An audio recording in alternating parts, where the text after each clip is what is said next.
Namaste, new kids. I'm going to do a planeswalker tier list for draft, but only for draft events, not for PvP, sealed, none of that stuff. In draft, whichever one you pick dictates the colors you're going to see. So if you pick a Johnny, you can see all white cards, and plus whatever color your opponent picks.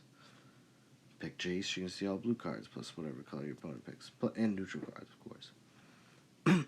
So with this said, white cards are going to be really good. A Johnny, I actually think is top tier. Because he also protects everybody, you're going to draft some sort of weenie swarm deck, and he's going to be really strong. I think he's great. He does AoE too, I believe. Details. I don't know. I'm pretty sure he does AoE. When he enters the battlefield, that shield is pretty good on random guys. Yeah. Definitely AoE. So, any of the walkers with AoE, or any of the range walkers, are going to be pretty good. He's especially good because white is good. You're going to get access to Hookmaster, Blind Mage, and a bunch of other good stuff. Jace is fine. I think I'd rather play Dovin for blue and then have the option of white. But I think he's okay. Blue cards aren't the strongest, in my opinion, but there are some strong ones like Ninja. Liliana I like. She's a strong range walker, and you're going to get a lot of strong black cards. Same thing with Nixilis, who is a pretty strong fighter. Right? That's a lot of attack. Really strong fighters are good. And any of these range, like Liliana and Chandra. Nissa I still find a little weak. If you want to play green, her and Garrick are probably your options, and Vraska. I'd probably play the other two over her. Get some good black cards. Dovin Bane, I think, is on top tier because he adds white. So, Johnny and Dovin, really for this tier list, I'm not going to grade all of them, like A, B, C, or D, but I'm just going to go over which ones are good, which ones you should avoid. Chandra, another top tier, just because of her ability is good, right? Her AoE, her jump.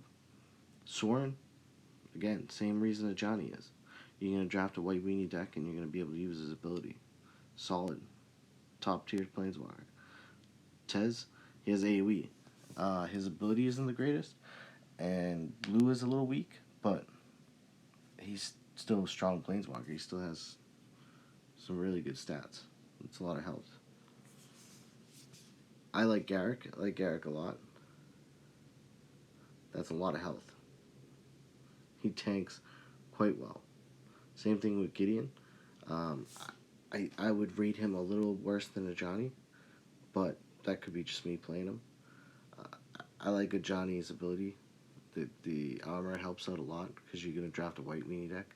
But this guy being indestructible and taunting everybody, it's also pretty solid. His stats are a little bit worse though, right? Like almost 200.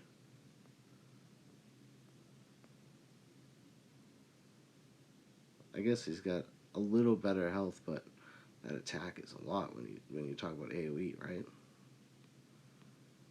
I'm not sure why that guy has, Gideon has such low attack. Strange. But that's why I put the Johnny a little bit higher. I would not play Tamayo. I don't know. I just don't think she's a very good card. I've seen these two played. They're good planeswalkers, and those colors are good. I don't know what the 5 planeswalkers would have to be that I would pick them though. Vraska is fine. Those colors are good. But again, I think I'd pick Garrick over her. Like, those stats are not as good. And the problem is, too, something like Star exists, where you just wipe out your planeswalkers. That's why I would definitely avoid... I don't think Domri is good. I don't think Calyx is good. I don't think Kiora is good. they all have really low health. Oh, well, she doesn't have low health, but she just kind of sits there if the opponent plays well. I've seen Calyx be played. Um, he, he has white, so he's going to be good in that sense. As a planeswalker, though, he's just not very good. Like, if they get the hook guy, Entangler, I don't know, he's going to die really fast. Or if they have Star, or anything, they throw a rock at him. Nahiri, I definitely missed. She's good. She has two of the best colors. I think she's good. The problem with her is her ability sucks, right? Nobody wants to use her ability because then your hand's full of these stupid cards that actually cost something. They should be free and do less damage, in my opinion, but that's for another video, I guess. So, for the actual top tier blockers that I'd probably pick over anybody else that I would need to have them all together to have like an actual decision. Would be Ajani, Chandra, Dovin, Soren, Tez, Garrick, and Nahiri. Mainly because they're white, right? And Gideon would be an honorable mention. Because the white cards are so strong. You can get Blinding Mage, you can get Entangler, you can get the Spirits. It's not that there aren't other good cards. That's why I put Chandra up there. I think you can make a strong red deck. I think you make a strong green deck or a strong black deck. You can even use blue. Blue's fine too in draft. But your chances of getting a bad card go up. Like, there's cards in blue that just aren't playable, that you don't want to play, like Blind. There's cards in black that you don't really want to play either, right? There's even some cards in red, like that Comet Storm spell, I don't think you really want to play.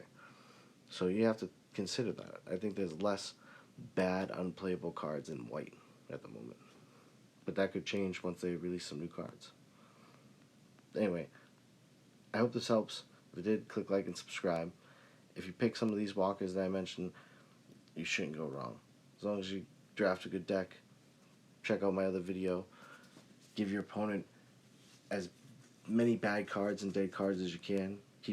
You obviously want to draft good cards, but sometimes you just want to give your opponent bad, dead unplayable cards, like Warp. Go ahead, you can play Warp, that's fine. You're gonna Grave Type me too? Like, whatever. So, anyway, click like and subscribe. If you need a clan, check out Black Lotus, MTG Elite. Peace.